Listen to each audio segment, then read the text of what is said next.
Welcome back.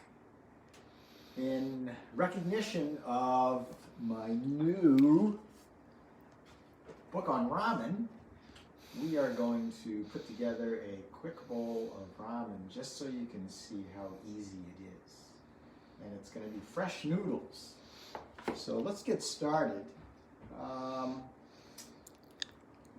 Let's start with the broth, which is one of the key parts of ramen, along with the noodles, of course, and then something called tare and the toppings.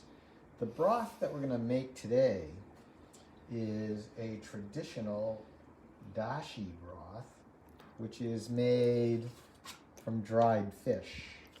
And this will be a little bit different in that we're going to actually use a dehydrated broth, a dried broth. Usually you'd use a dried bonito flakes and basically brew it like tea. But in this case, this has already been brewed and it's been dehydrated. You can get this right in the Asian markets. We have a couple in Portland, and in some places you can actually get it in the international section. And you can see it's bonito fish. So we got about a tablespoon of that right into a cup of our water. To that, we're going to add some umami flavor, and the way you get umami flavor is with kelp and dried mushrooms. So here's kelp, also known as kombu, or in some cases konbu, and it's basically just dried seaweed. We're going to just drop that right in there. And as you can imagine, that's going to give it a really nice little bit of salt, but also things like kelp and tomatoes and mushrooms. They're high in what we call glutamates, and you might have heard of monosodium glutamate, MSG. And MSG is just a refined form of glutamate, but these are ingredients where that's a naturally occurring flavor, a savory flavor. This is sliced shiitake mushrooms or black mushrooms, and we'll just put in a few of those.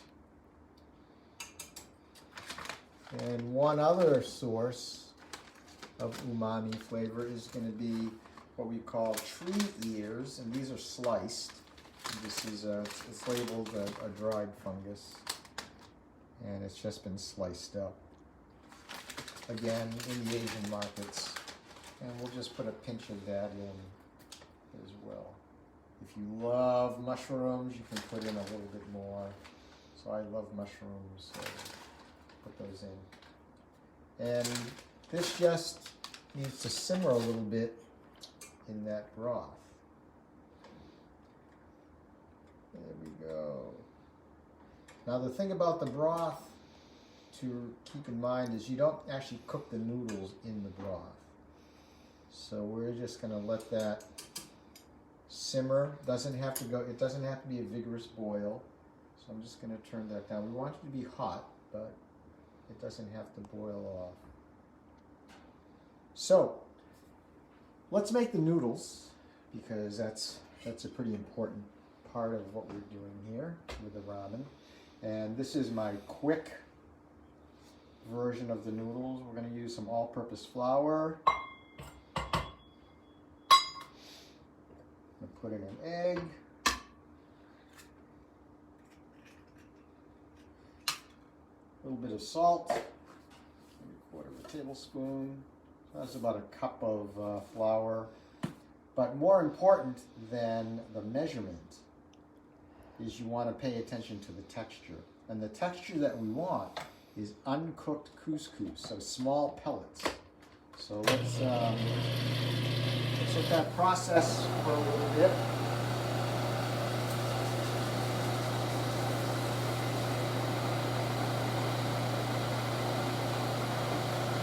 It's going to be pretty close. So there you can see the small pellets. Now I'm going to add one more ingredient, which if you have the egg is optional, but it's a traditional Asian element, and it's called Kansui. It's a type of alkaline water.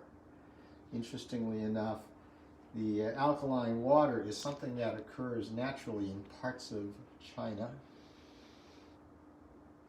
And it's water that's been kind of filtered through limestone in caves. And what the Chinese discovered a long time ago is that the Kansui, when you use this, it makes the gluten more elastic and it gives the noodles more bounce.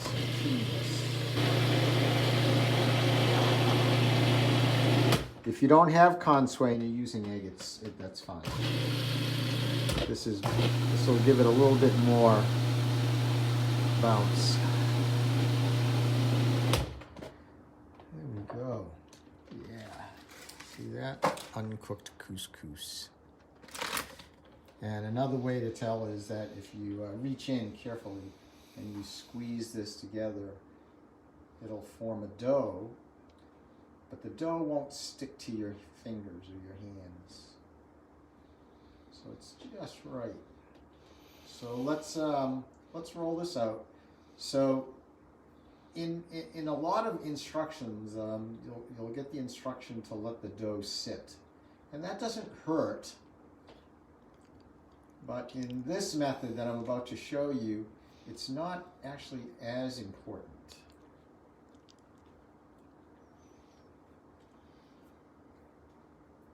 There we go. So we're going to trade places here with the camera. And I'm going to roll this out. So I'm going to be using the pasta machine as a way of actually kneading the dough. Normally what you would want to do is you would want to knead this dough so it's a little bit smoother. This machine does a really good job of making it pretty smooth, but the machine here, if you use that to finish kneading, these rollers will apply several hundreds of pounds of pressure on the noodles. And you'll see that if you just put that through, fold it in half, you're essentially doing some kneading here. And then as I make the roll thinner, it'll start to form these noodles. And if it sticks to the rollers, it means that it's too wet, and you'll want to put it back in the food processor. So you can see it's a little bit wet here, but I think we'll be all right.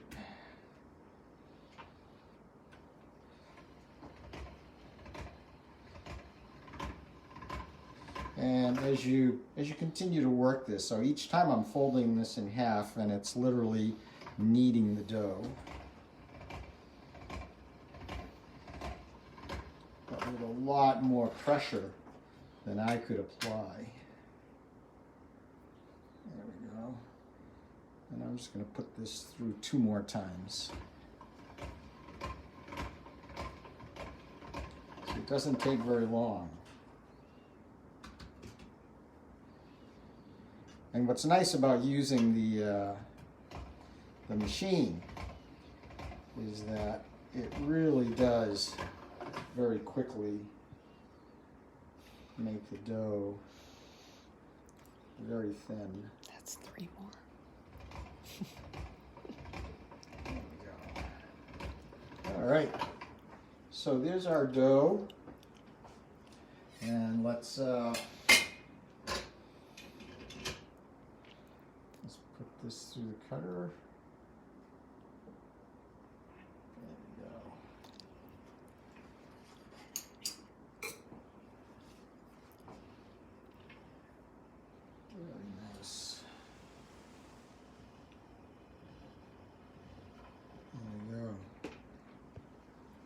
looks like the cover of the book.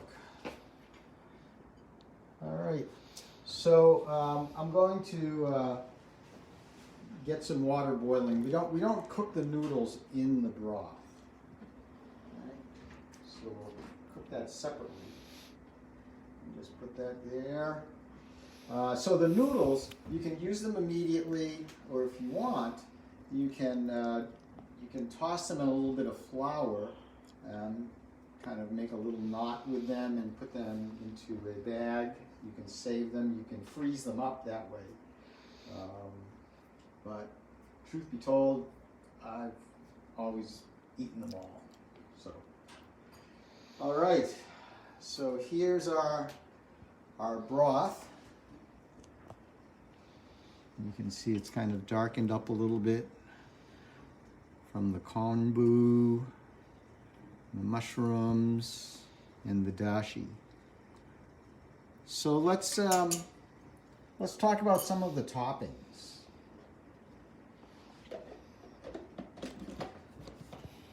So we're going to have some corn, which is a traditional topping. They'll add a little bit of sweetness, which is nice, and we're also going to have some scallions, and there are two ways to prepare the scallions. So one is to take the green and just kind of slice that up, into 1/4 inch size pieces, but you can also take this white part. We'll cut that off and just flatten that out, just like that. And then what you can do is you can slice it very thinly into slivers. So this white part has a stronger flavor, stronger oniony flavor than the green part. So we'll use those. And we're also going to use something called Seitan. And Seitan is a wheat-based meat substitute. And it's literally made with flour that has had all of the starch rinsed out of it.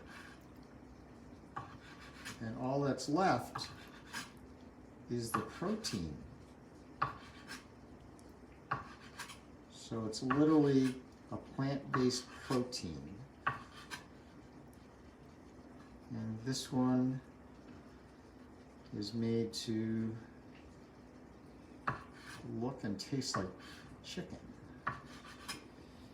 So we'll have some of that. And just to go along with our fish broth, we'll also put in some shrimp. And those of you who have watched before know that I like to cut the shrimp in half like this so that it curls up. There we go. So we've got our toppings. And so the next thing we want to talk about will be what's called the tare.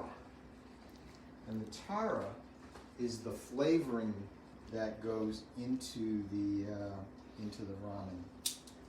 So what I'll do before I talk about the tare, I'm going to put my noodles in. My water is boiling. And we'll just put those in.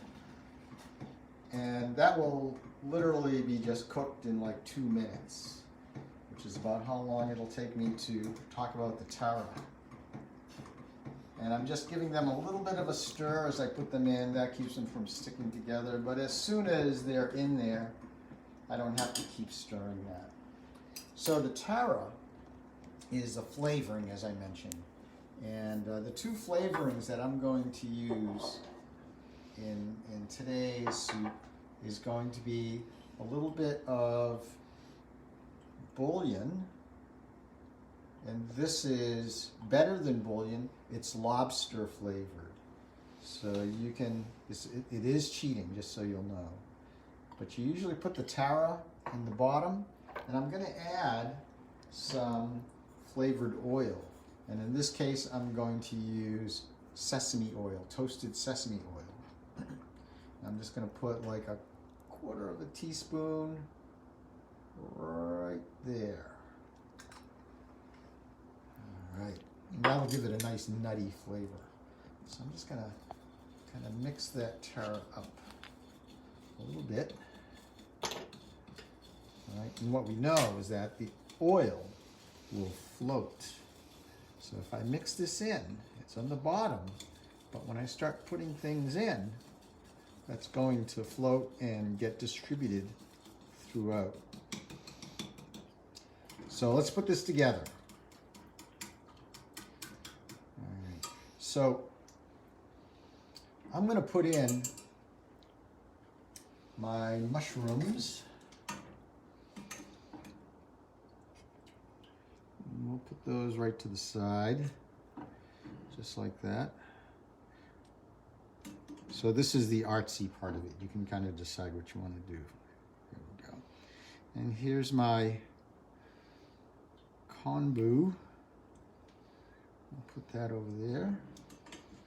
Got plenty more here. There we go. All right. And let's put in my corn. All right. So before I put in my noodles, I'm going to cook my shrimp. And I'm going to cook my shrimp in the broth. And this is going to happen very quickly. So there we go.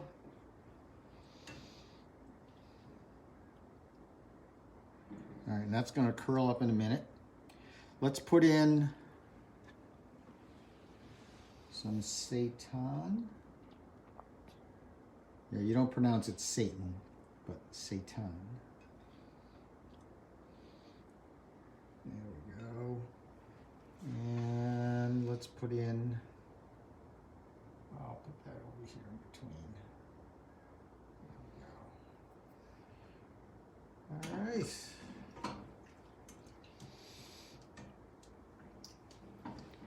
So our noodles,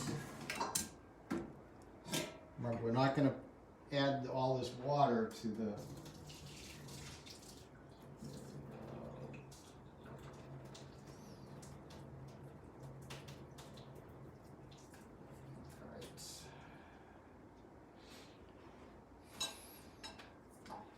So let's put this right in here.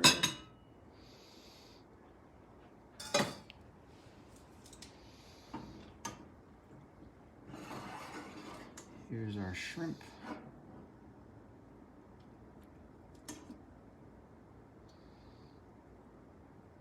we go.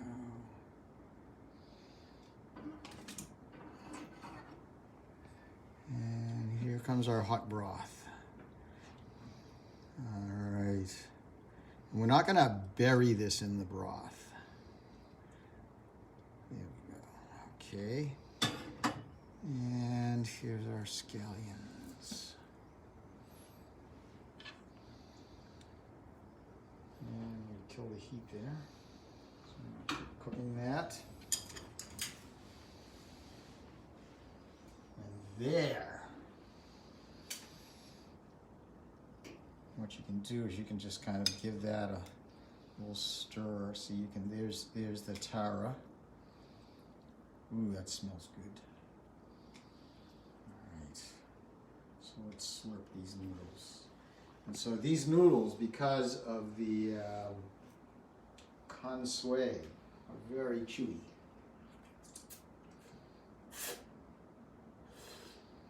They're very tasty, if I must say so myself. So here's the shrimp, it's curled up.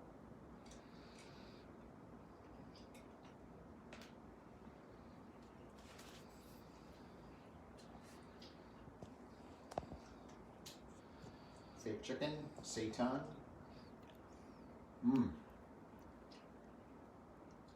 Thanks for joining us, and we'll see you next time.